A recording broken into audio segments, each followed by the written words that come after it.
오늘 오후 예배 오신 여러분들 반갑습니다. 오늘 우리들은 하나님을 예배하기 위하여서 이곳에 온 줄 압니다. 하나님의 백성인 성도에게 예배는 너무나 중요한 부분이며 우리가 꼭 지켜야 하는 자리인 줄 믿습니다. 그런데 여러분, 이 예배를 왜 드리시나요? 주일이니까? 드리는 것이 마음에 편하니까? 아닙니다. 우리의 예배는 우리를 구원하신 하나님으로 인하여 그분을 찬양하고 더 가까이 하기 위하여서 드리는 줄 압니다. 그리고 그 하나님께서는 때로는 위로의 하나님, 사랑의 하나님, 전능하신 하나님 등 다양한 모습으로서 자신을 계시하시며 알려주시는 분입니다. 오늘은 그 많은 하나님의 특징 중에서 특별히 하나님의 주권에 대해서 함께 살펴보려고 하는데요. 네, 주권입니다. 하나님의 주권을 인정하는 것이란 무엇일까요? 하나님의 주권을 인정하는 것, 하나님께서 천지 만물을 지으시고 영원부터 영원까지 계시며 모든 것을 아시고 다스리시는 영원한 통치자이자 인생의 주관자이심을 믿는 것이 바로 하나님의 주권을 인정하고 하나님의 주권을 믿는 것입니다.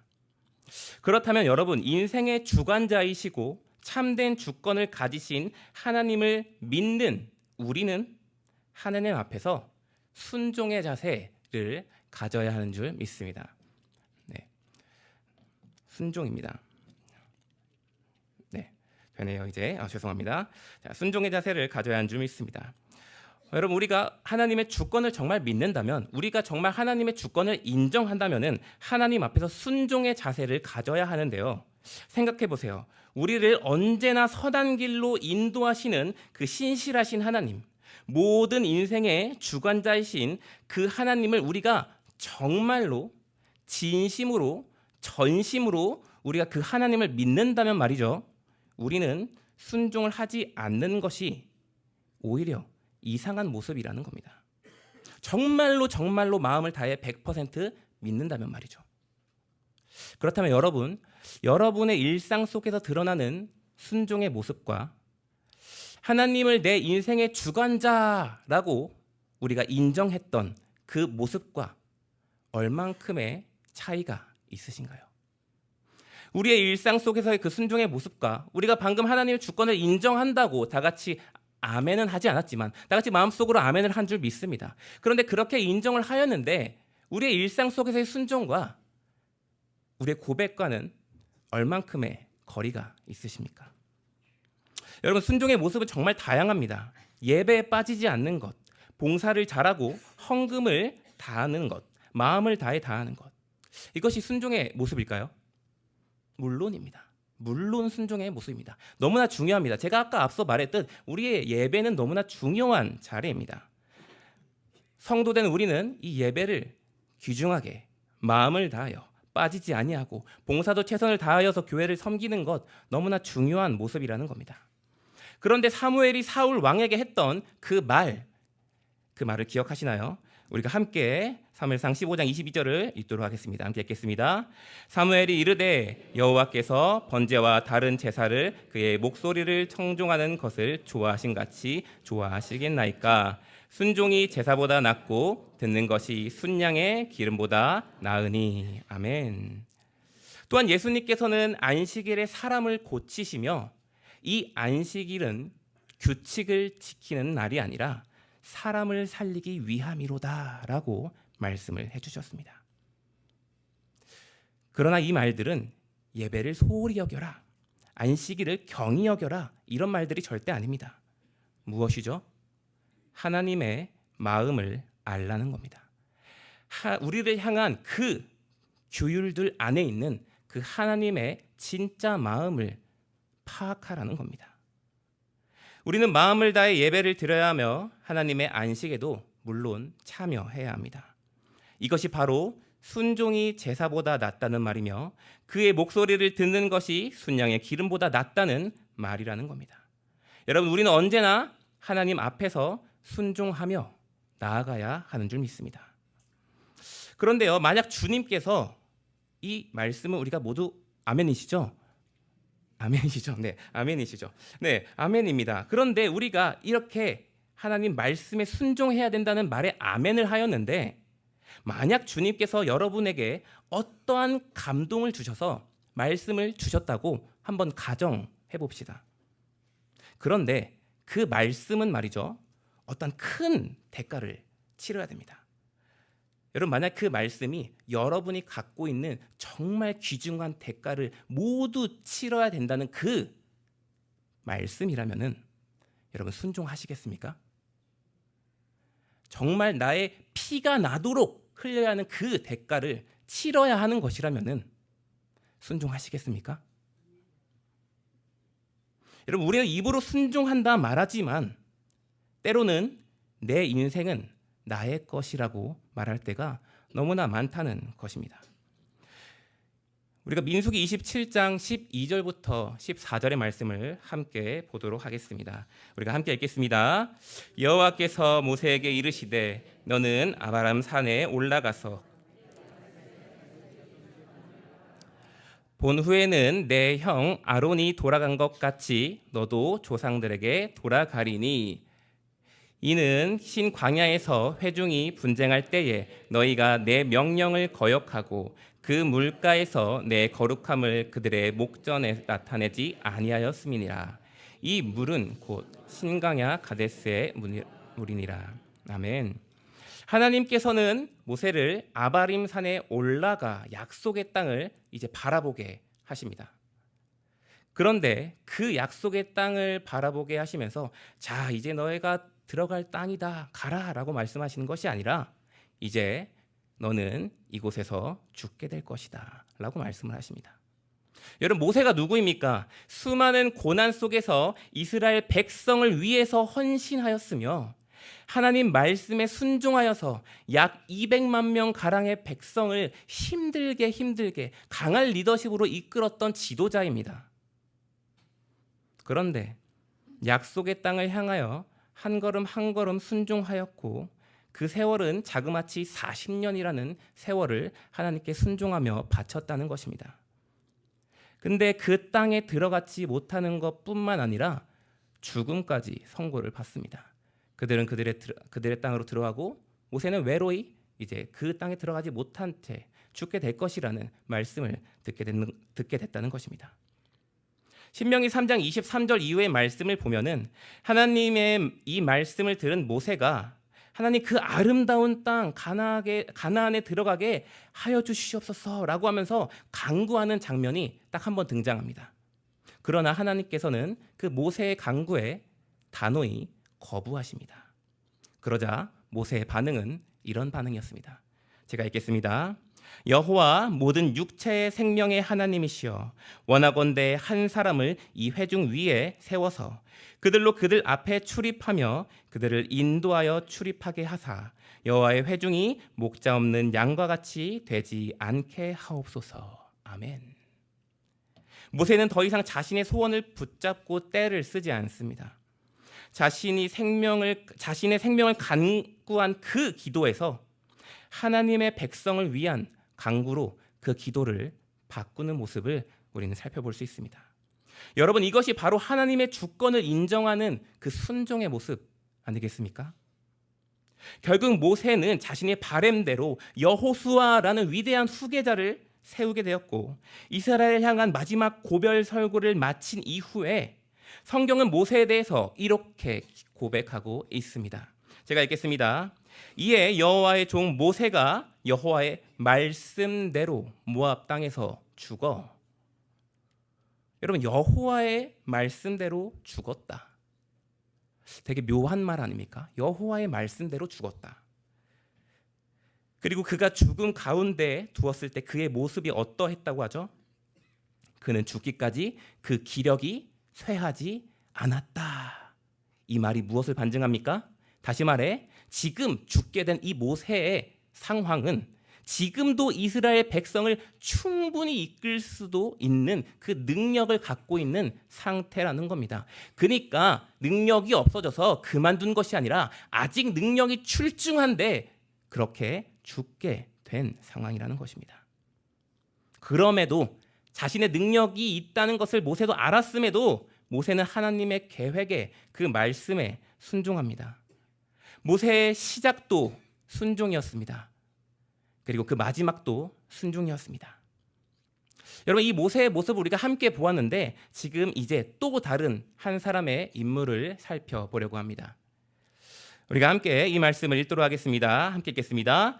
그때에 히스기야가 병들어 죽게 되니 아모스의 아들 선지자 이사야가 나아가 그에게 이르되 여호와께서 이같이 말씀하시기를 너는 내 집에 유연하라 할지 못하리라 하였나이다 하니 히스기야가 얼굴을 벽으로 향하고 여호와께 기도하여 이르되 여호와여 구하오니 내가 주 앞에서 진실과 전심으로 행하여 주의 목전에서 선하게 행한 것을 기억하옵소서 하고 히스기야가 심히 통곡하니. 아멘.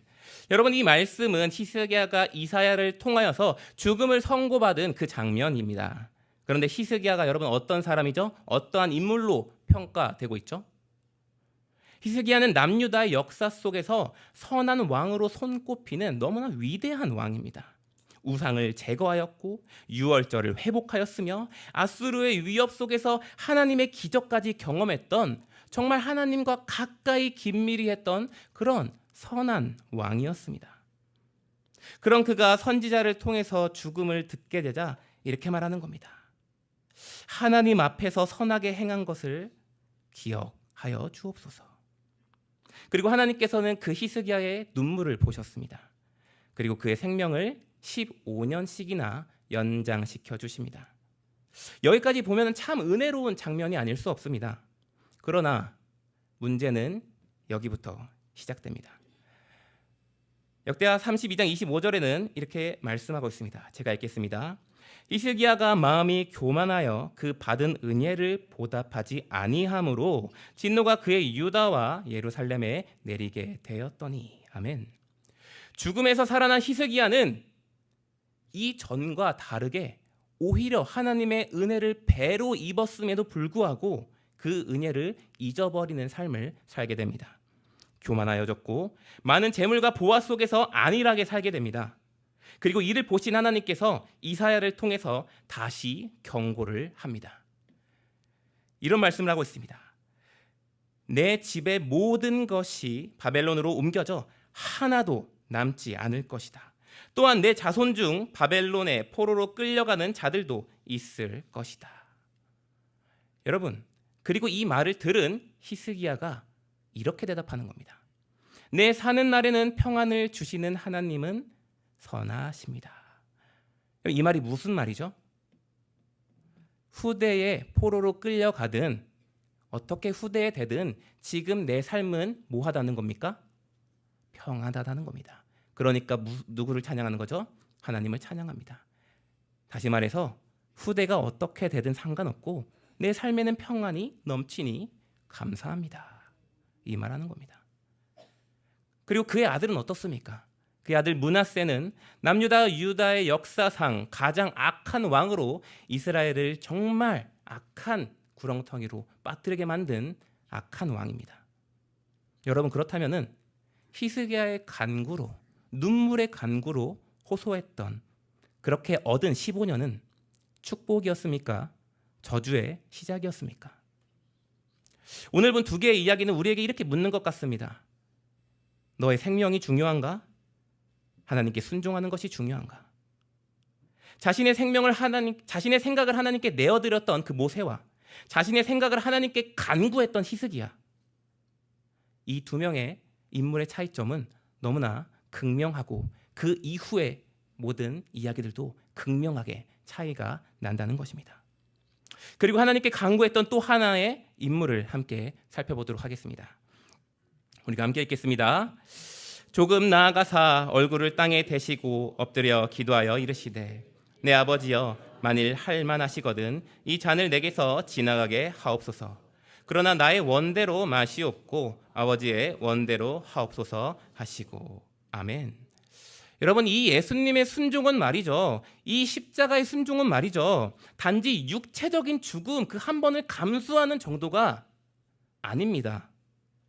죄가 없으신 그 분이 죄인의 자리에 서는 것이며 죄의 저주를 온몸으로 뒤집어 쓰는 것이며 곧 죄의 화신이 되기로 작정하는 그 마지막 순간 속에서 간구했던 기도라는 것입니다.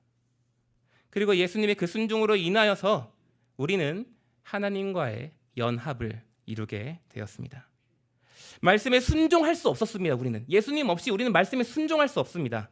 그러나 예수님으로 인하여서 이제 순종할 수 있는 하나님의 자녀가 된 줄로 믿습니다. 주님이 보이신 불가능해 보이는 그 순종을 통하여서 우리가 순종의 능력을 그리스도의 희생을 통하여서 얻게 된 줄로 믿습니다. 제가 설교를 시작할 즈음에 제가 이런 질문을 했었습니다. 여러분은 어디까지 순종하실 수 있으십니까? 정말 모든 대가를 치르더라도 그 말씀에 순종하실 수 있으시겠습니까? 그리고 오늘 본 말씀을 우리가 함께 읽도록 하겠습니다. 함께 읽겠습니다.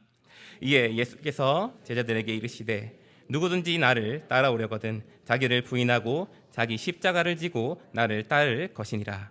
누구든지 제 목숨을 구원하고자 하면 잃을 것이요 누구든지 나를 위하여 제 목숨을 잃으면 찾으리라. 아멘. 여러분, 자기를 부인하고 자기 십자가를 지는 것, 이것이 바로 오늘 제가 말씀드리고 싶은 죽음을 향한 순종의 모습이라는 겁니다. 누구의 죽음이죠? 나의 죽음입니다. 나의 생각, 나의 욕심, 나의 주장, 나의 영광, 그리고 나의 생명까지 하나님께 내어드리는 것입니다. 우리가 아까 읽었던 히스기야 이야기를 다시 한번 보려고 하는데요. 이사야 38장 3절에는 이렇게 말하고 있습니다. 우리가 함께 읽겠습니다. 이르되 여호와여 구하오니 내가 주 앞에서 진실과 전심으로 행하여 주의 목전에서 선하게 행한 것을 기억하옵소서 하고. 아멘. 여러분, 이 예배는 누구를 위한 예배입니까? 하나님을 위한 것이며 우리를 위한 예배입니다. 그렇다면 아까 얘기했듯이 안식일은 누구를 위하여서 정하셨다고요? 사람을 위해서, 여러분을 위해서 정하셨습니다. 그렇다면 순종은 왜 해야 될까요? 그것은 하나님과 우리와의 관계가 예수 그리스도를 통하여서 회복됐기 때문입니다. 여러분, 에덴에서 말이죠. 에덴 동산, 우리가 창세기에 너무나 익숙하게 보던 그 에덴 동산 말이죠. 그곳에서 아담과 하와는 하나님과 관계, 그 관계가 순종의 관계였습니다. 말씀하시고 듣고 소통하며 너무나 자유롭게 하나님과 이야기하며 교제할 수 있는 낙원이었습니다. 그렇지만 죄로 인해서 우리는 어떻게 되죠? 순종할 수 없는 존재가 되어버렸습니다. 그리고 우리가 아까 이야기했듯이 그 예수님의 불가능해 보이는 그 순종으로 인하여서 우리는 다시 순종할 수 있는 주의 자녀로 거듭나게 된 것입니다. 그렇다면 여러분 생각해 보세요. 그렇다면 나의 순종은 말이죠, 나의 자랑거리가 될 수 있겠습니까? 나의 순종이, 여러분의 순종이 여러분의 자랑거리가 될 수 있으시겠습니까? 내 업적, 내 공로, 내가 이렇게 했습니다 라고 내세울 명분이 될 수 있겠습니까? 그런데 우리의 마음 깊숙한 곳에는 히스기야와 같은 마음이 숨어 있습니다. 하나님, 제가 이렇게까지 헌신하였습니다.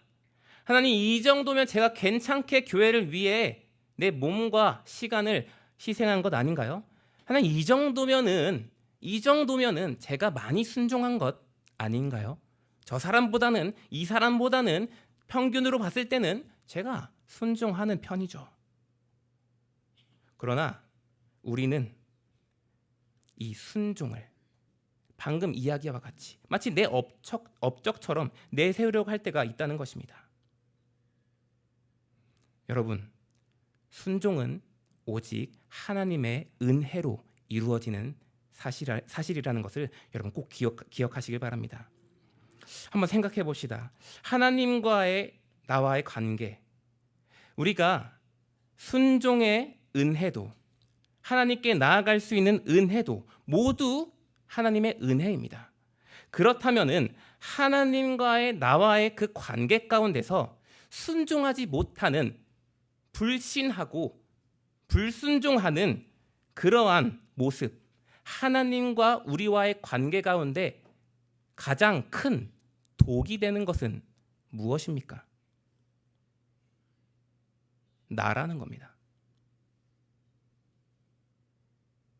예수님께 나아갈 수 있는 것도 내 능력이 아니고, 예수님께 순종할 수 있는 것도 내 능력이 아니고, 모든 것이 예수님의 은혜인데 내가 그 말씀에 순종하지 못하는 삶이라면은 가장 큰 문제는 어떤 말씀도 상황도 환경이 아니라 나라는 겁니다.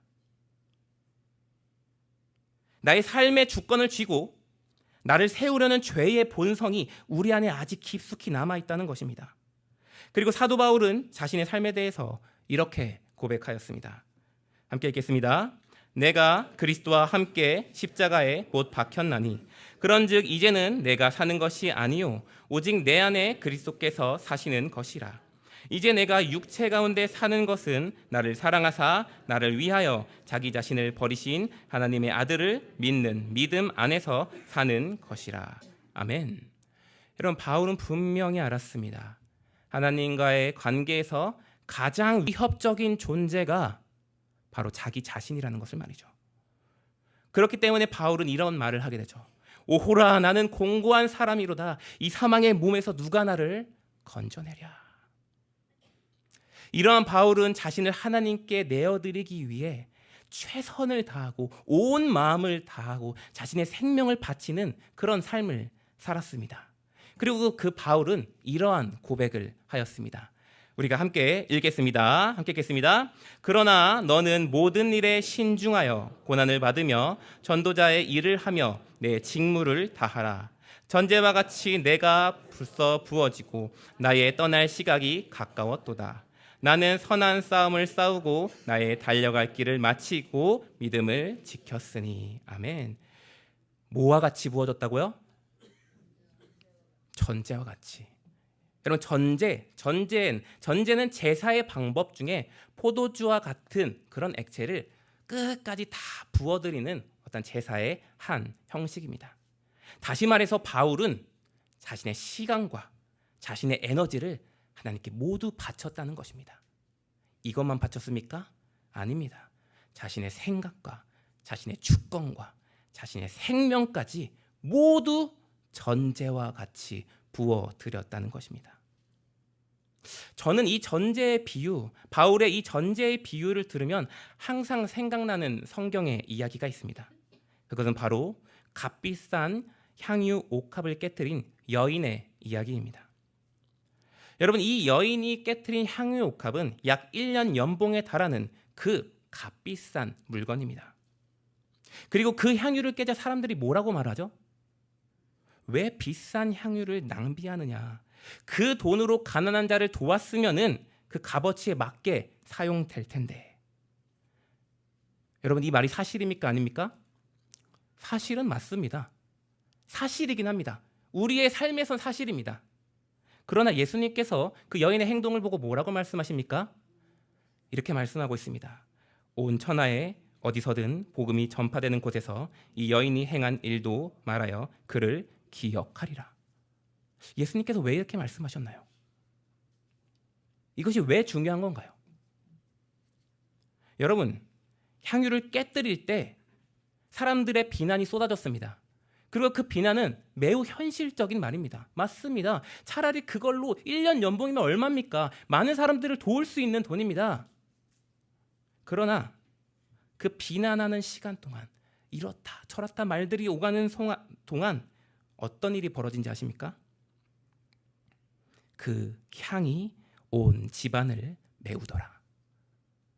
사람들이 비난하고 현실적인 말들을 쏟아내는 동안 향이 옥합에서 깨진 그 향이 온 집안을 메우고 있었습니다. 여기서 깨뜨림이 무엇이겠습니까? 무엇을 깨뜨려야 합니까? 우리입니다. 자기 자신입니다. 내 생각입니다. 판단입니다. 내 계획입니다. 꿈입니다. 주권입니다. 욕심입니다. 죄입니다. 육신의 정욕과 안목의 정욕과 이생의 자랑이 가득한 나의 자아를 말하고 있습니다. 여러분, 이 향유옥합이 깨지기 전에는 말이죠, 그 병으로 볼 때 누구나 알 수 있습니다. 저거는 이제 1년 연봉으로 살 수 있는 아주 값비싼 거야 라고 사람들이 모두 알 수 있습니다. 그 값어치를 모두 알 수 있죠. 그러나 아무 향기가 나지 않습니다. 현실적인 가치 판단만 할 수 있는 딱 그 정도의 물건입니다.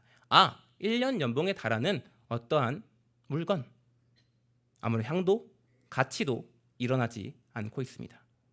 그러나 향유옥합의 목을 깨어서 부어지는 순간 온 집안의 향기가 퍼지게 됩니다. 여러분, 가장 힘든 것, 우리 신앙생활에서 가장 힘든 것이 무엇입니까? 하나님 말씀에 순종하는 것인데, 내가 어떤 거에 순종할 때도 있습니다. 많습니다. 예배를 드리는 것도 순종의 일부고 우리의 삶에서 순종하는 모습이 너무나 많다는 것입니다. 그런데 가장 힘든 것 무엇입니까? 내가 쓰러지는 것입니다. 내 생각, 내 굳건한 어떠한 가치관, 내 인생 동안 살아온 나의 경험적인 모든 데이터, 이건 확실한데, 이건 1년 연봉인데, 이건 이건데, 저건 저건데, 머릿속에서 수많은 생각이 오가면서 빠르게 움직이기 시작합니다. 그러나 그렇게 계산하는 동안 전혀 향기는 나지 않은 채 여러분 주변에서 아무 일도 벌어지지 않을 것입니다. 그러나 내가 깨어지게 될 때에, 내가 부서지게 될 때에, 내 욕심이 끊어지게 될 때에, 하나님 앞에서 눈물로 엎드려지게 될 때에 그리스도의 향기가 세상 가운데 퍼져가게 되는 것입니다. 바울이 고백한 전제와 같이 부어지는 삶도, 주님 앞에 깨어진 향유옥합도 모두 같은 곳을 향하고 있습니다. 어디를 향하고 있죠? 죽음을 향하고 있습니다. 죽음을 향하고 있습니다. 죽음의 순종입니다. 나를 하나님의 권능의 손에 내어드리는 것, 이것이 우리가 끝까지 가야 할 순종의 종착지입니다. 어떤 단순한 순종, 이것 했으니까 잘했지요? 그래서 그걸로 어떤 일이 일어났습니까? 사랑하는 여러분, 말씀을 마치겠습니다. 우리 모두가 오늘 살펴본 모세와 같이 어떠한 말씀에도 순종하는 여러분의 모습이 되길 소망합니다. 또한 바울과 같이 여러분의 모든 것이 전제와 같이 주님께 쏟아지는 그러한 삶이 되길 소망합니다. 마지막으로 향유옥합의 이야기처럼 자기 자신을 깨뜨림으로 말미암아 예수님의 향기가 여러분의 삶에서, 여러분의 현장에서 가득 퍼지는 그네가 있기를 소망합니다. 여러분, 우리를 향한 예수님의 사랑은 어디를 향하였죠? 죽음을 향합니다. 그리고 그 죽음의 자리에서 사망의 권세를 이기셨습니다. 우리를 향한 예수님의 사랑은 죽음을 향하였고, 그 죽음은 결국 사망 권세를 이기신 놀라운 능력이 되게 됩니다. 그렇다면 예수님을 향한 우리의 사랑은 어디를 향해 가야 되나요? 우리를 향한 예수님의 사랑은 죽음을 향해 갔습니다. 그렇다면 우리 자신, 그 은혜를 입은 우리들이 예수님 사랑하지 않습니까? 그런데 그 사랑은 어디를 향해 가고 있습니까? 죽음을 향해 가야 됩니다. 포기입니다. 내려놓음입니다. 예수님을 향한 우리의 사랑 또한 죽음으로 가야 됩니다.